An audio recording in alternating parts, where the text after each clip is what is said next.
আসসালামু আলাইকুম, সকলকে আমন্ত্রণ আনন্দ টিভি রাতের সংবাদে আপনাদের সঙ্গে আছে আমি কাবিউল আজিজ। শুরুতেই সংবাদ শিরোনাম।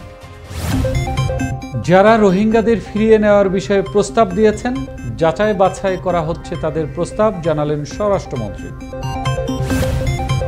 জাতীয় সংসদের ডেপুটি স্পিকার হলেন সাবেক স্বরাষ্ট্র প্রতিমন্ত্রী ও পাবনা 1 আসনের সংসদ সদস্য শামসুল হক টুকু। এবং অনুমোদনহীন হাসপাতাল ও ক্লিনিকের বিরুদ্ধে সোমবার থেকে আবার অভিযানে নামছে স্বাস্থ্য অধিদপ্তর।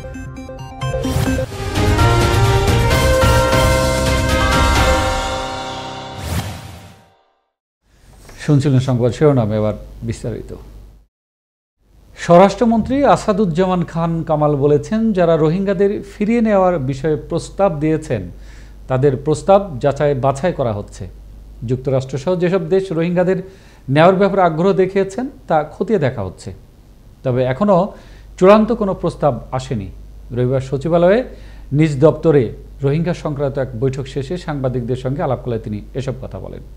রোহিঙ্গাদের নেওয়ার জন্য, দেশে ফিরিয়ে নেওয়ার জন্য, তাদের মায়ানমারে ফিরিয়ে নেওয়ার জন্য যে সমস্ত দেশ আগ্রহ প্রকাশ করেছেন সেগুলি খতিয়ে দেখা হচ্ছে।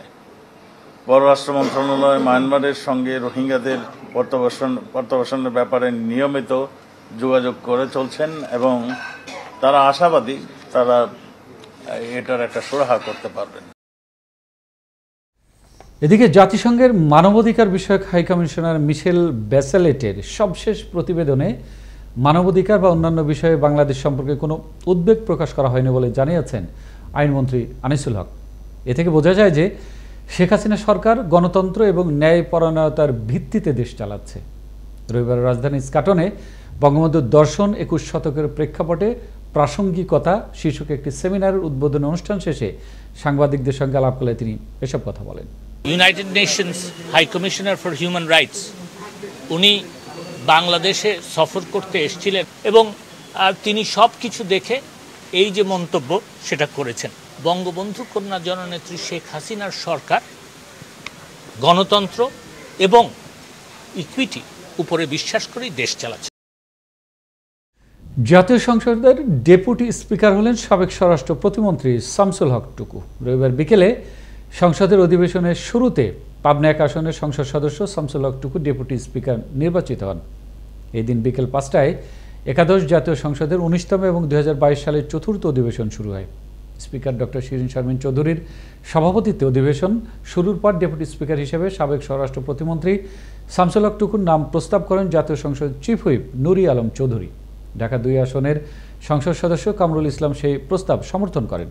এরপর বিধি অনুযায়ী স্পিকার নতুন ডেপুটি স্পিকার নির্বাচনের জন্য প্রস্তাবটি কণ্ঠভোটে দেওয়া হয় এবং তা পাশ হয়। অনিবন্ধিত চিকিৎসা প্রতিষ্ঠান বা অনুমোদনহীন হাসপাতাল ও ক্লিনিকের বিরুদ্ধে আগামীকাল সোমবার থেকে আবারও 1 সপ্তাহের অভিযানে নামছে স্বাস্থ্য অধিদপ্তর।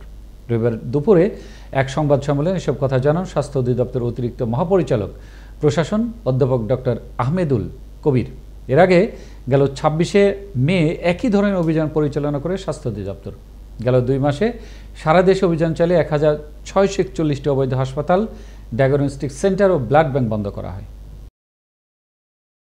এসএম গোলাম কিবরিয়া শামীম ওরফে জিকে শামীম সহ 8 জনের বিরুদ্ধে অস্ত্র মামলার রায় ঘোষণার তারিখ আগামী 25শে সেপ্টেম্বর ধার্য করেছেন আদালত।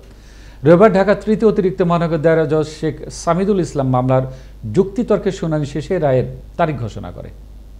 এর আগে ক্যাসিনো বিরোধী অভিযান শুরু হলে 2019 সালের 20শে সেপ্টেম্বর রাজধানীর নিকেতনে শামীমের বাড়ি অফিস র্যাব অভিযান চালিয়ে 8টি আগ্নেয়াস্ত্র, বিপুল পরিমাণ গুলি ও 165 কোটি টাকার এফডিআর এবং নগদ প্রায় 1,81 লাখ টাকা এবং বিপুল পরিমাণ বৈদেশিক মুদ্রা ও মাদক জব্দ করে।